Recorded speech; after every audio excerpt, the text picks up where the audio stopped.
Good evening. Welcome to this latest edition of Doorway to the Paintings.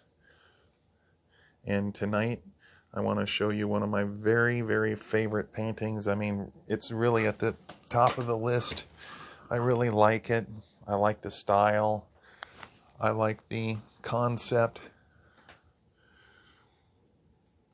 I'm really excited to take a look at this one tonight. It's been too long. I really wanted to get to this one, but there were so many other paintings that I wanted to do as well, and I figured why not save this one, let it kind of wait for a little while and let the anticipation fill me with hope and joy, because I could show it to you in the future. Had something to look forward to, But this is really a painting that I like.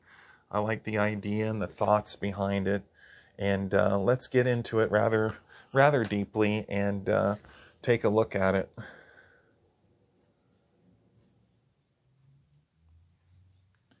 Yeah, this painting is really thought-provoking to me.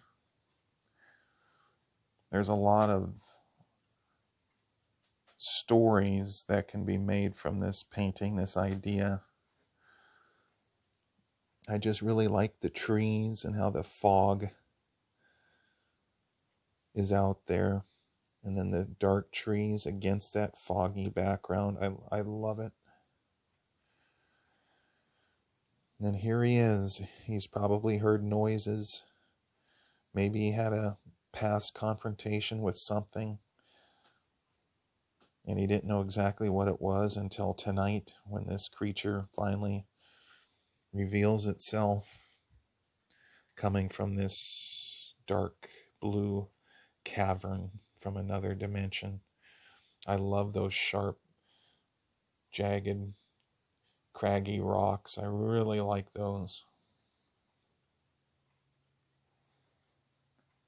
Yeah, I like everything about this painting. I did not want it to look fake, and I did not want it to look too real, but to have that happy balance in the middle. I'll read this. Late at night, the veil between worlds falls. Then comes evil down the halls. Our hero hurrying to get ready, holding his sword steady. Yep, now he's got a sword in his hand. He sleeps here, and he's probably been sleeping with the sword in his hand for numerous nights until finally his thoughts and suspicions were confirmed with this creature coming down the hall. I imagine that doorway or cave or portal, whatever you want to call it, opened up without doing damage to the actual wall. It's just appearing for a certain amount of time for him to do his work. Again, these columns, I like these columns, whether they're made of stone or wood. I still like them. I really like them, how they look. And then, of course, the fireplace illuminates them. You got a bed back here. He walked up here in the front, but if he walked back there, he's got a nice, comfortable bed next to where it's warm. And then he's got this awesome view here of the fog and the trees. I know it's scary, but it's beautiful. I'm not scared at all by this painting, but I don't have to be in order to know that it's got scary elements. But that's what makes it fascinating.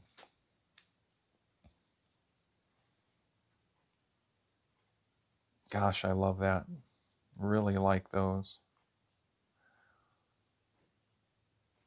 And then you can kind of see an outline around those sharp rocks, giving the painting more depth and reality there, more character. Can see a little light coming in. See the light beam?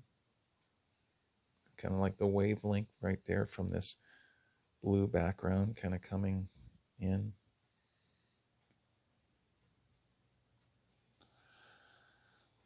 Graco or Greco. I thought about calling him Graco or Greco, but I never checked to see if any other character had that name. I checked with Gromus, and I never found a character with the name Gromus. I named him. This character could be Sir William or Sir Frederick or Sir Arthur or Sir Henry, who knows? Then you got the fireplace. I can almost hear it crackling.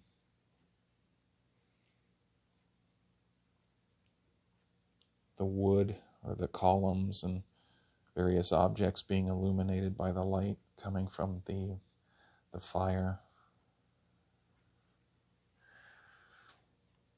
To me, it's just a pleasant painting. I know it's kind of scary, but it's pleasant just to look at before you hit the sack. To me, anyway. Some people wouldn't, but I think it has a charm to it. And I put flowers around the little story there. It gives it that 11th, 12th, 13th, 14th century look. Some of the paintings I've seen from that time has decorations like that, whether they're flowers or some kind of nice design. I did that to give it that look. I really like paintings from back then. I think they had a lot of style and character. There's a lot of great art nowadays, but too much detail sometimes takes away from your painting because it's too busy and looks too mechanical, and it loses some of the essence you started out with. I like mine to have balance between detail, but not too much detail. I think this has a really good balance. And you would ruin a lot of characters and excuse me, a lot of characters and a lot of art if you made them too realistic. For example, the Flintstones, Charlie Brown, the Jetsons. They would lose their character. They would lose that charming style that they had if you made them totally real. I think my characters have a good balance between impressionism and reality. I like to be in the middle or closer to one than the other. For certain paintings, I do like that realism. For other paintings, I like it to have a lot of impressionism for that extra oomph or that style and character.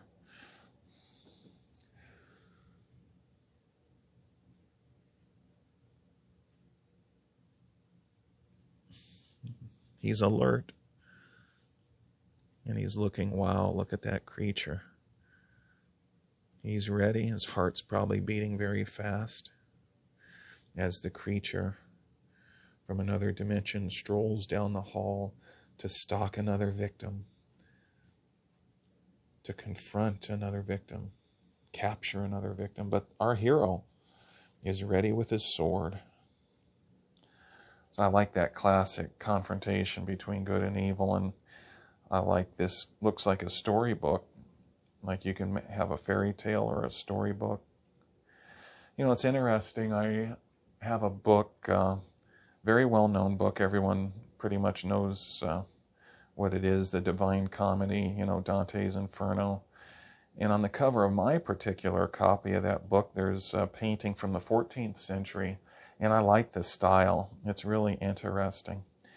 And then I had another book called Beowulf, the Old English poem, very well known, especially in academic circles, and then obviously with people who read a lot of books from then. But it had great art in it from centuries ago. Wonders of the East was an old book, I think centuries old, and there were paintings extracted from that book and used in this book I used to have, Beowulf book I used to have, and I like that art. That was an inspiration. They had so much style and character. Look at the video game Super Mario and how wonderful that character and his brother Luigi and all the characters were there. If you made them exactly real, they would lose so much of their style, their character. Got some great characters. And then, gosh, those trees. That's why I put so many in a lot of my other paintings. Just love those trees. I can kind of feel the cool air now, the cool of the night.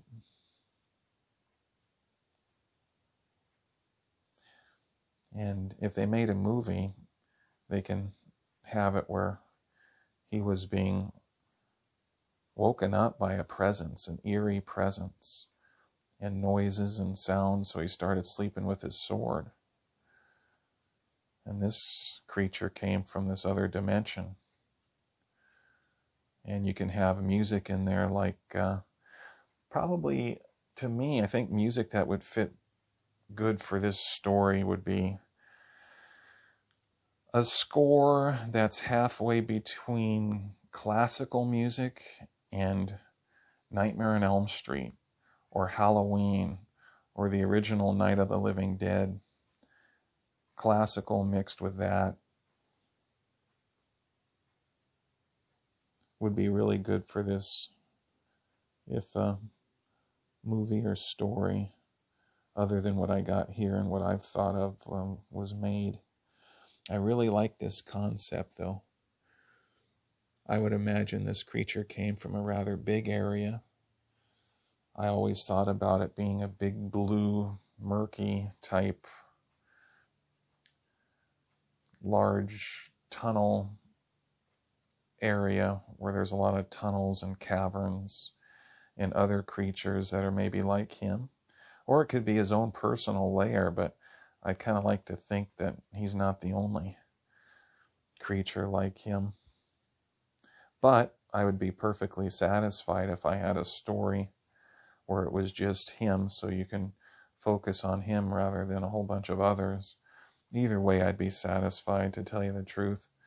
But just the way I imagine it in my mind, that there's other creatures that are evil, working, doing their thing too, maybe in other villages or towns or cities throughout different provinces or even the world.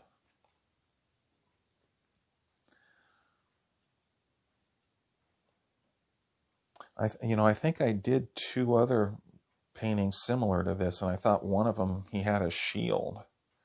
1 or 2 of them he had a shield as well.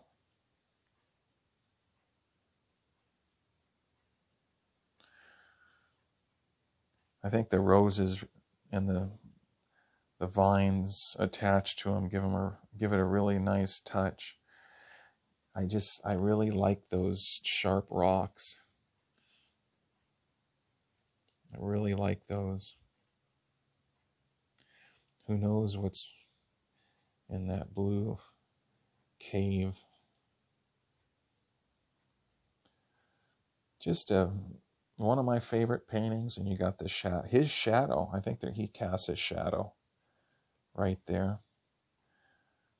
And the shadows from the columns, the support beams, support columns holding up the place, the roof. And this will be a night he won't forget. They can have that confrontation, and maybe one of many. Maybe the story is just almost in the middle, or in terms of time, maybe halfway through the story, and the confrontations will get more pronounced and worse, and then have the final confrontation at the end. Or maybe he'll steal someone that's very important to him, and he has to go down and rescue, which has been used, and I know it's formula, but sometimes those formulas are fun.